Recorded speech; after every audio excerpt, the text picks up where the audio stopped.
Estamos ahora nuevamente en vivo, ahora martes 7 de julio, una tarde lluviosa aquí en Quito, Ecuador. Les damos la bienvenida a todas las personas que nos siguen por este canal. Y como de costumbre, vamos a hacer un resumen de lo que vimos la tarde anterior. Ayer estuvo a las 7 de la noche con nosotros nuestro equipo de abogados que nos dieron una visión de cómo está la situación del inquilinato. Eso hicimos la tarde de ayer y ahora tenemos un tremendo gusto de presentarles a Ricardo Cortés. Ricardo Cortés es filósofo, es teólogo, trabajador social, especialista en educación y pedagogía, orientación familiar, también es terapeuta familiar y también trabaja en universidades, por ejemplo en Montserrat, docente universitario y parte del equipo del diseño curricular de las especializaciones en sexualidad humana. Así es que, Ricardo, es un gusto tenerte aquí con nosotros. Estamos mirando temas, incursionando en lo que es las constelaciones familiares, la visión sistémica, así es que te damos una cordial bienvenida en esta tarde y esperamos que este conversatorio sea interesante tanto para ti, para mí, todas las personas que nos están viendo. Bienvenido. Ok, muchísimas gracias. Primero que todo, un saludo a todas las personas que se han unido para acompañarnos en esta tarde. A ti, Margarita, gracias por la invitación, por la confianza. Yo me dedico, en resumen, a trabajar dentro de un concepto que yo denomino pedagogía familiar sistémica. Y cuando uno dice pedagogía, básicamente uno se refiere a todas las herramientas, a todas las maneras como los maestros, los pedagogos, los profesores recurrimos para transmitir ideas, conocimiento, etc. Familiar, porque tiene que ver con las relaciones familiares, y sistémico quiere decir que en la familia, en las personas, todo está conectado.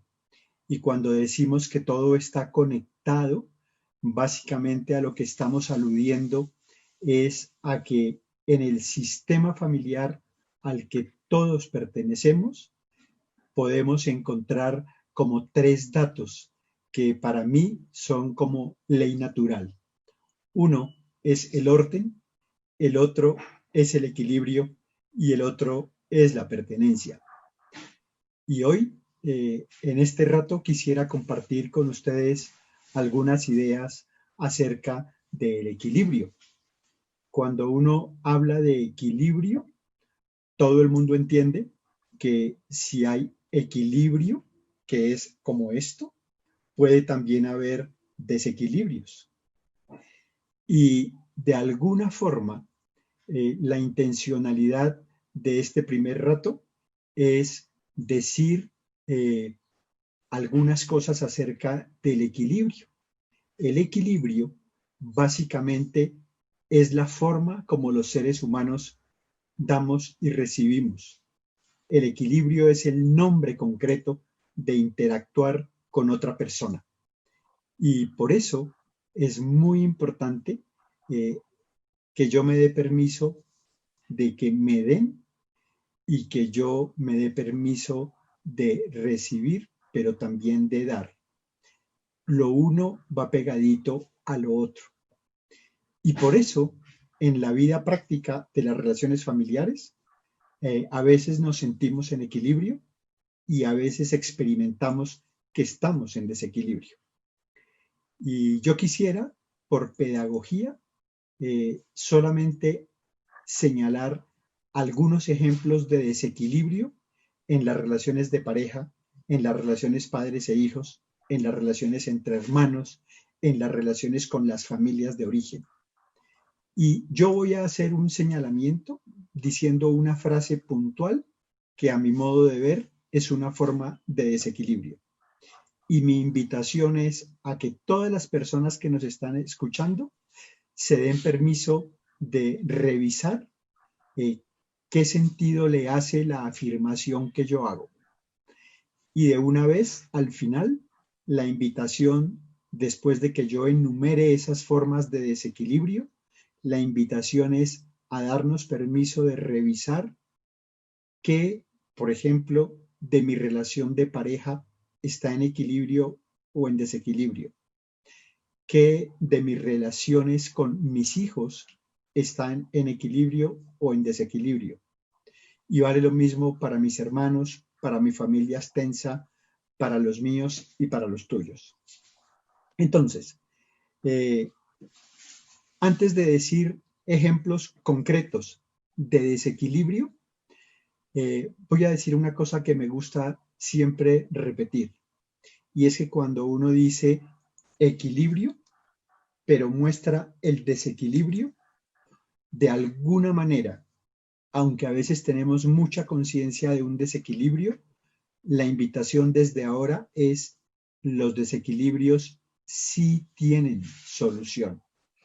Y de alguna manera la solución está en volver al equilibrio, pero también en volver a ser capaces de colocar en orden las relaciones y de incluir a todos los que excluimos.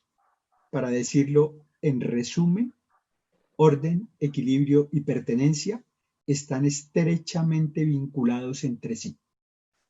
Vayamos entonces a decir algunos ejemplos de Bueno, desequilibrio. Ricardo, antes de que continúes con los ejemplos que son bien interesantes, me gustaría hacer una acotación, porque el equilibrio es integral y tiene que ver con el cuerpo también. Y muchas veces las personas piensan que no se siente en el cuerpo el equilibrio o desequilibrio. Y pueden invitarles, así como tú les invitas a hacer un ejemplo, les invitamos a que se paren en un solo pie. Alcen el otro pie para arriba, para abajo, bajen las manos al piso y van a ver lo que es el equilibrio y el desequilibrio físicamente. Y muchas veces cuando nos vas a dar los ejemplos que nos vas a dar para que podamos evaluar, en todo el cuerpo se percibe cuando no hay justicia, porque más o menos el equilibrio tiene que ver con el dar y el tomar, y cuando hay un desequilibrio no hay justicia, o sea, no hay un complemento, entonces uno se va para un lado, pero lo siente en el cuerpo y dice, no sé qué pasa, pero algo pasa aquí que yo no me siento contenta, no me siento cómodo, algo extraño sucede en mi cuerpo. Entonces, con esa acotación de que vayan mirando también en su cuerpo y en sus emociones para entrar ya de lleno a los ejemplos tan sabios que tú puedes darnos. Así es que continuamos con esto y muchas gracias. Ok, muy bien. Y si quieres voy a decir el primer ejemplo de desequilibrio: enfermarse. Otro ejemplo de desequilibrio es en una relación, por ejemplo, de pareja, mendigar afecto. Creerse mejor o peor que mi pareja es una forma de desequilibrio. En las emociones, tener una cierta sensación de que no me hallo, no merezco, tiene que ver con desequilibrios.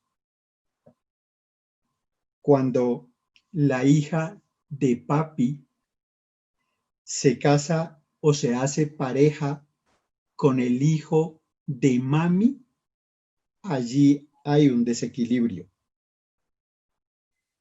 Cuando la gente dice perdono pero no olvido, estamos haciendo referencia a un desequilibrio.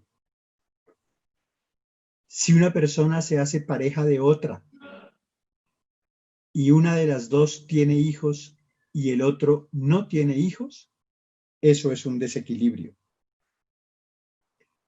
Los abusos, los maltratos en algunas de las dinámicas como se pueden leer, siempre básicamente nos están mostrando un desequilibrio. Más aún, una de las dinámicas sistémicas para entender el tema del abuso sexual tiene que ver con que allí hay una lectura de desequilibrio en la pareja.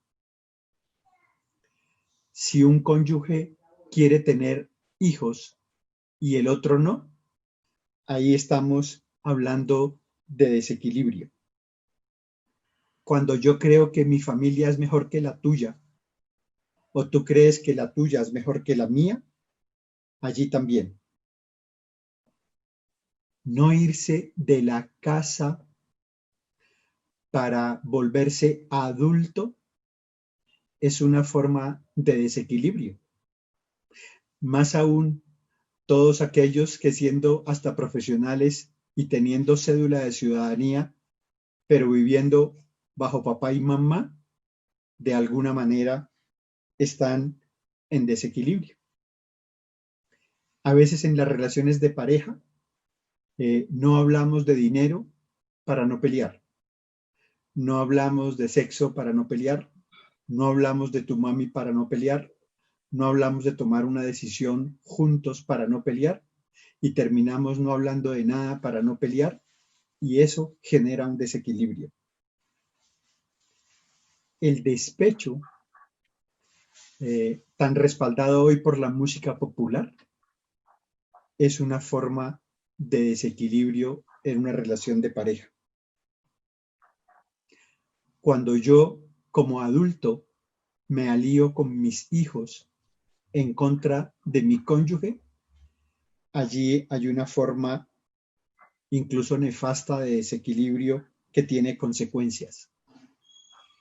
La infidelidad es una forma de desequilibrio. Cuando tú te enojas conmigo porque te hago un daño, creer que tienes derecho a vengarte es una forma de desequilibrio en una relación de pareja. Cuando teniendo un conflicto como pareja, uno de los dos o ambos hacemos pataletas o uno de los dos o ambos victimizamos, estamos cayendo en un desequilibrio. Cuando yo, como tu pareja, te hago daño y pretendo que todo se arregle dándote un regalo, allí hay una forma de desequilibrio. Hay personas que dicen, yo me separé hace muchos años, pero aún tengo mucha rabia por él o por ella. Eso denota una forma de exclusión que tiene que ver con desequilibrio. Cuando los adultos golpeamos a un hijo enceguecidos por la rabia, producimos mucho enojo, pero favorecemos no solo que se repita la película, sino que haya un desequilibrio que a veces se vuelve insoluble. Una persona dice que se da besos apasionados en la boca con su hijo pequeño o con su hija pequeña. Eso es una forma de desequilibrio. Cuando a veces tenemos la sensación de ser la pareja emocional de mi papá o de mi mamá, o cuando uno de los dos intenta que yo sea su pareja emocional, eso es una forma de desequilibrio. Cuando una mujer dice, quedé embarazada y mi mamá me hizo abortar, allí estamos hablando de desequilibrio. Cuando una persona dice, me echaron de la casa, esa persona está hablando de desequilibrio. Muchas veces, algunas personas reconocen su éxito profesional. y al mismo tiempo reconocen que su vida de pareja es un caos. Eso es una forma de desequilibrio. Si a mis hijos les hago confidencias de mi relación de pareja, eso es una forma de desorden y de desequilibrio. Una persona dijo, mi hermana y yo convencimos a mi papá de que se separara de mi mamá. Eso es una forma de desequilibrio. Cuando una persona dice, tengo 3 hijos, 2 pequeños y 1 grande, esa es una manera de desequilibrio. Cuando yo menosprecio a alguien que fue mi pareja, esa es una forma de desequilibrio.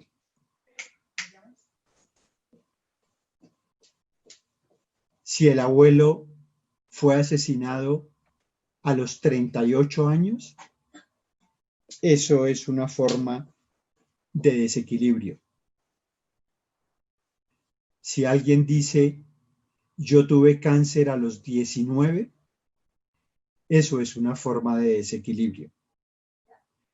Y finalmente, si alguien dice, me encanta ser amigo de mis hijos, eso es una forma de desequilibrio. Mi invitación es a que luego de escuchar esa larga lista, nos demos permiso de decir qué les hizo sentido en su relación de pareja, en su cuerpo, en su salud, en su historia, en su relación con sus papás, en su relación con sus hijos o con sus hermanos. Y entonces podemos ahora sí decir algunas cosas en positivo acerca del equilibrio. Yo recurrí a esta metodología solamente para contrastar la importancia y lo significativo que es el equilibrio en las relaciones interpersonales. Y por Bueno, eso, Ricardo, antes de que continúes, cuando estabas diciendo esa larga lista de cosas, yo me imaginaba que estaba en una cuerda con una varilla tratando de caminar sin tener mucha experiencia, porque en muchas de esas es como que de alguna forma nos vamos para un lado o para otro. Al menos a mí me hizo sentido muchas de las cosas que dijiste en diferentes etapas del ciclo vital, de cuando posiblemente era niña, adolescente, cuando me casé, tenía pareja, cuando nacieron mis hijas pequeñas, grandes. Entonces, es a lo largo del camino de la vida, hubo muchos desequilibrios y muchas cosas que sí me hicieron pensar que andamos la vida en una cuerda floja, que nos equilibramos y desequilibramos y que tenemos que tener mucha atención para no caernos de esa cuerda. sí, mira, y me gusta eso que dices, como en este sentido. El cuerpo avisa, las emociones avisan, pero la historia personal y familiar también avisa. Y en ese sentido es bien importante ser capaz de leer los equilibrios y los desequilibrios. Es decir, como desarrollar una sensibilidad hacia todo aquello que me hace sentir en equilibrio o hacia todo aquello que me invita, que me reta, que de alguna manera a veces me pone contra la espada y la pared frente a las relaciones que establecemos con los demás. Es decir, en esa misma línea, quisiera ahora decir cómo y cuál es el diseño de lo humano. El diseño natural de lo humano tiene básicamente que ver con que estamos equipados como seres humanos para entrar en relación con otros. A mí me gusta mucho el tema de que somos seres relacionales, de que somos seres con la capacidad de construir relaciones que hagan sentido a la vida, pero así como tenemos la posibilidad de hacerlo, tenemos la posibilidad de no hacerlo. Y estaba diciendo que en el diseño natural, la especie, lo humano, en su posibilidad relacional, tiene todo que ver con lo masculino y lo femenino. Es decir, el primer equilibrio que es muy interesante en la naturaleza es darnos permiso de ver lo humano como lo masculino y lo femenino y ver la posibilidad de que allí es desde donde se construye todo el tema de dar y de recibir. Y en ese sentido, todo lo humano está cruzado por la posibilidad de dar y de recibir. Vamos a decirlo en sencillo. Yo tengo toda la posibilidad del mundo de hacerte bien y tengo toda la posibilidad de hacerte daño. Y yo tengo la posibilidad de recibir lo amoroso, lo amable, lo enriquecedor de otra persona, pero incluso también tengo toda la posibilidad de recibir todo aquello que me intoxica, que me hace sufrir, que me enoja, incluso que me hace expiar. Digámoslo en resumen, lo humano está diseñado en el proyecto de la relación y la relación se teje cuando se da y cuando se recibe. Y entonces una aplicación pedagógica bien práctica es que primero, dar y recibir no es opcional. Hay gente que dice, yo le doy a los demás con mucho amor y no espero nada. Ese no es el diseño humano. El diseño humano es, te doy y me das. Te recibo y tú me recibes. Es decir, ese es el camino de la reciprocidad entre necesitados. Los seres humanos capaces de relación, encontrándonos como masculinos y femeninos, tejemos nuestras historias cuando damos y cuando recibimos, pero cuando entendemos que necesitamos unos de otros y sobre todo cuando entendemos que no somos perfectos.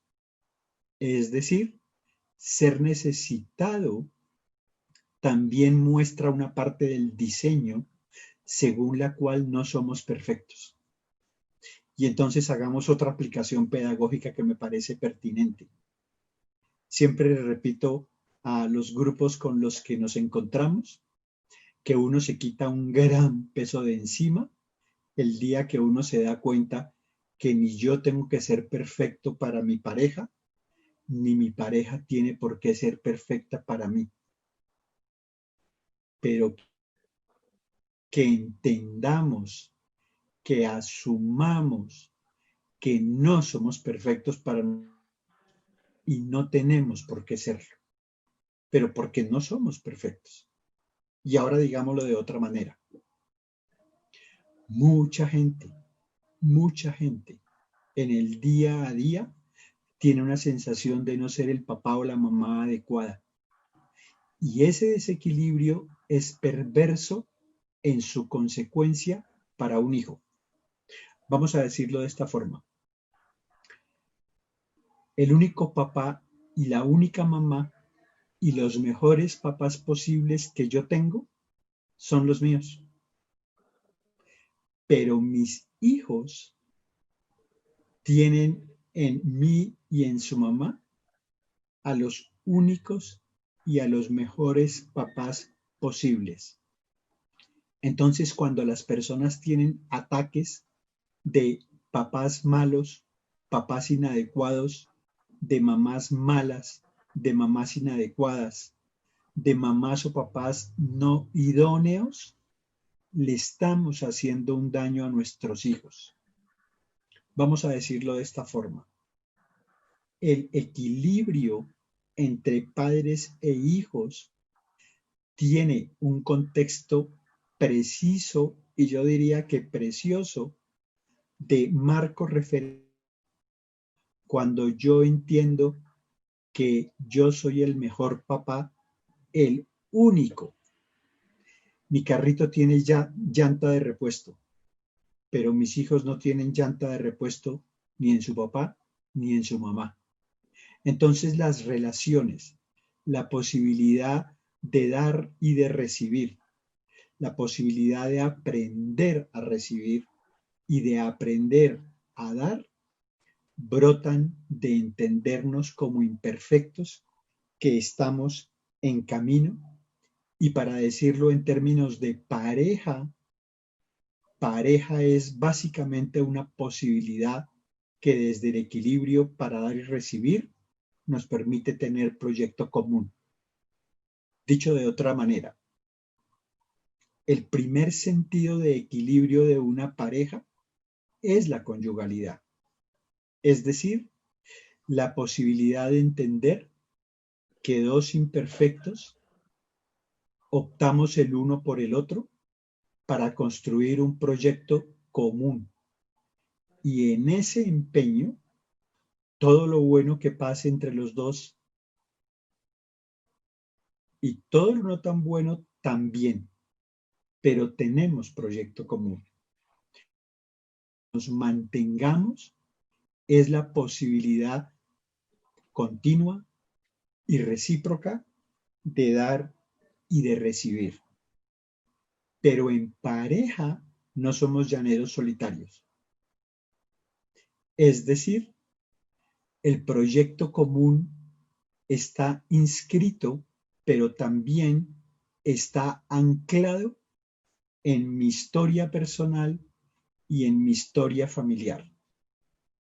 Es decir, el primer referente que uno tiene en la vida de pareja son los papás y ese referente juega un papel crucial en mi historia personal y en la historia de mis papás para mi posterior historia con mi pareja. En sencillo, detrás de mi historia personal hay amores y hay dolores y así como empezamos diciendo que uno necesita sentir, experimentar emociones, sensaciones, realidades, comunicaciones en términos de equilibrio y desequilibrio, uno necesita experimentar su historia familiar. ¿Y qué es experimentar la historia familiar? Es ser capaz de decir, en mi historia hay amores como los de quién de mi familia, pero en mi historia también hay dolores como los de quién de mi familia. Porque acuérdense que afirmamos que cuando hablamos de desequilibrio, lo que estamos diciendo es que el primer paso para solucionarlo es verlo, es reconocerlo y el desequilibrio en ese sentido tiene solución. Y de alguna manera la solución es ponernos en equilibrio.